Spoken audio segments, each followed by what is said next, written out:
7.1 Integrals as net change. So in this section we're going to mainly focus on how to use integrals to describe net change, which it means change of position, change over time, some kind of change over a time where the function isn't a constant.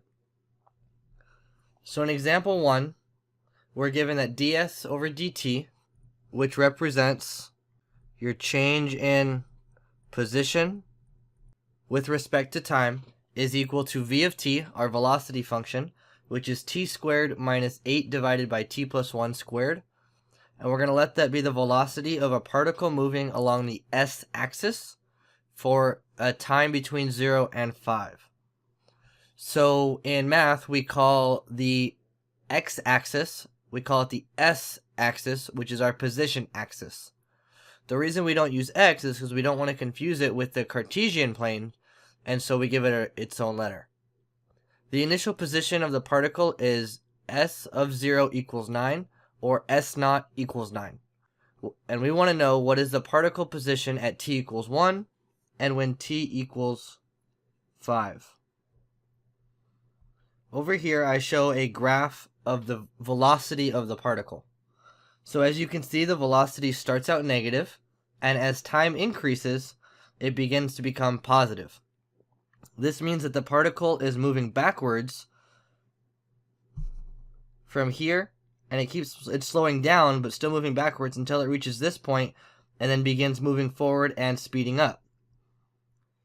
So over here on my left, this is a graph of the position. So we're starting at time 0 at 9, and it's going to go backwards, slowing down, stop at some point, and then begin to go forwards. This means that as time progresses, we can't just calculate the distance at where it is in its final position. We have to take into account its starting position and the fact that it moves backwards over a total amount of time.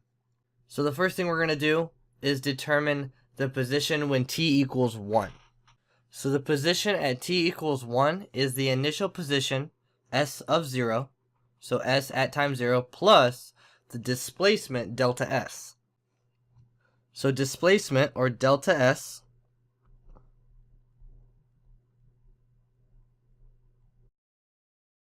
is given as rate times time. So the distance that you move is going to be how fast you're moving, so the velocity times time. Now this is very easy if velocity is a constant, because then you just multiply how fast you're going by how much time you've gone, and it'll tell you how far you've traveled. But it's much more difficult if velocity can change, because this means that the distance you're covering at different amount of times is going to be different. So what we can actually do is we can write this as delta s is equal to the integral from 0 to 1 of our velocity function. So this is going to be t squared minus 8 times t minus 1 to the negative 2 dt. The integral of our velocity is going to give us displacement. And so all we have to do is integrate this by hand and we'll be good to go. What's important to note here is that you could use a calculator. However, this question can come up in a non-calculator portion. So the first integral is pretty easy. I'm going to do this piece over here on the side. So we have the integral of t plus 1 to the negative 2. And so I'm going to let u equal t plus 1. So du is equal to dt.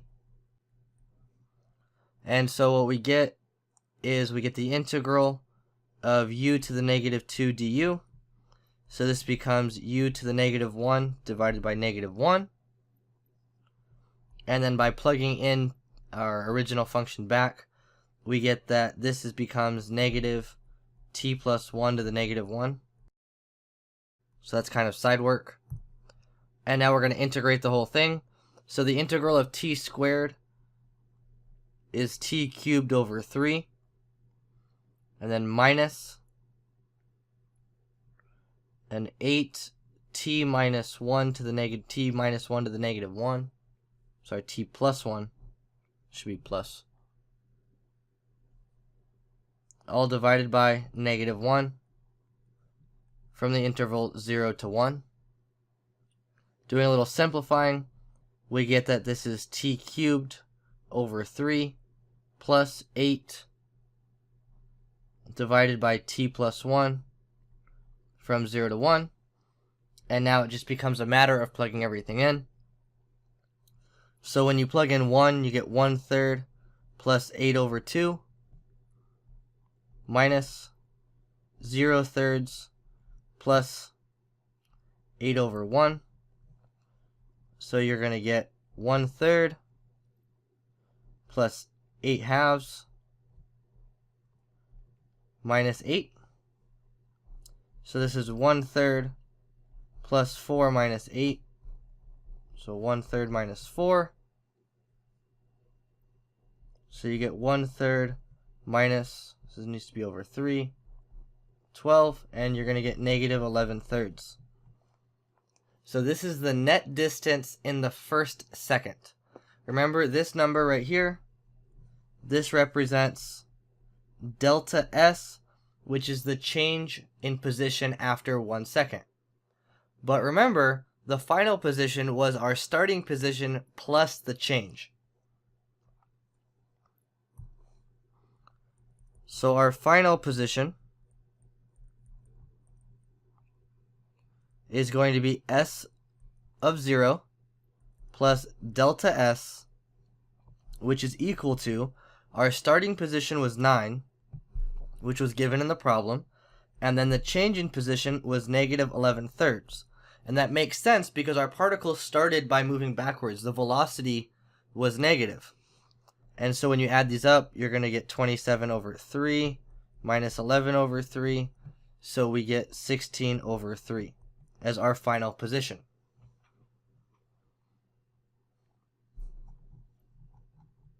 And then part B asks the final position when t equals 5. So the final position, this is when t equaled 1, and I want the final position when t equals 5.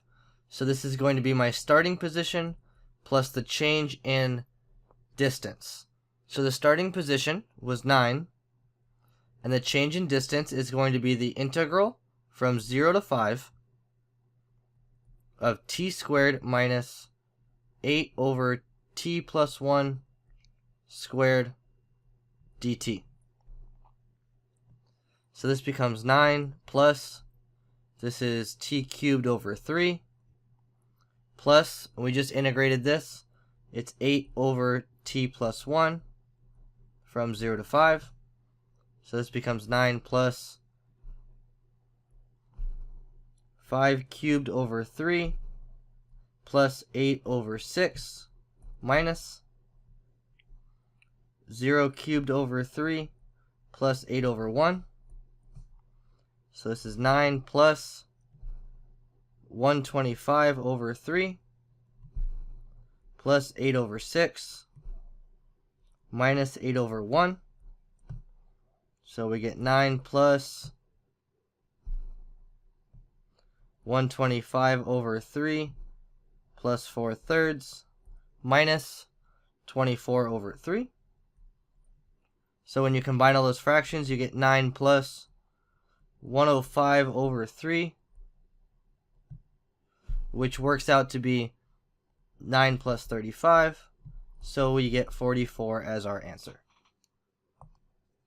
So this means that the final position is 44. It started at 9, moved backwards a little bit, and then started going forward very quickly. This one I want you to try on your own, where v of t equals 5 cosine of t on the interval 0 to 2 pi. And I want you to determine the final position given, so final position given s of 0 equals 3. So our final position is going to be when t equals 2 pi because that's its last spot. So go ahead, pause the video, and try this on your own. Alright, let's give it a try. So our position is our starting position, s of 0, plus our change in position. Notice to get our change in position, we integrate velocity. So this is going to be equal to 3 plus the integral from 0 to 2 pi of 5 cosine of t dt. Again, right here is our v of t function. So we get 3 plus, this is going to be 5 sine of t from 0 to 2 pi. So we get 3 plus 5 sine of 2 pi minus sine of 0. So this is going to be 3 plus 5. Sine of 2 pi is 0. Sine of 0 is 0. So you just get 3. This means that the particle moved forward and then backwards, or backwards and then forwards, but ended up exactly where it started at position 3.